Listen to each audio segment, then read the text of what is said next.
Yebo bafethu ngenibingelele nginamukele kuyona i-YouTube channel yethu enahlenza khona isi-update bese nje mangabe uqala ukuba la ekhaya siyakucela kakhulu ukuthi ulicindezele lo button elibomvu bhalo subscribe phinde upress nayo ke bell bafethu uzothola ama notifications noma ngabe noma ngi-upload video ungakhohlwa ungilandele lapha enkundleni zokuxhumana zongithola ku Facebook @siyanda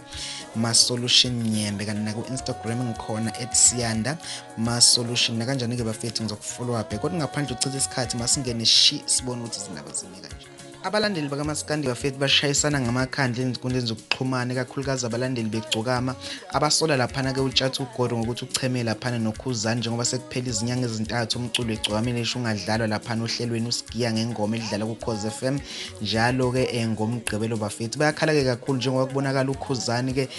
laphana kuma DStv Awards ehamba naye ke laphana ke utshatha ngobe ke bafethu siyazi ukuthi ke kukhona ke laphana ke impi ekhona phakathi kwakhe uKhuzani kanye Melisha basola ke laphana ke ukuthi ke utshatha ngobe usecheme naye ke laphana ke uKhuzani njengoba ke besola ukuthi ubamba igcokamelisha ngophondo angalidlali laphana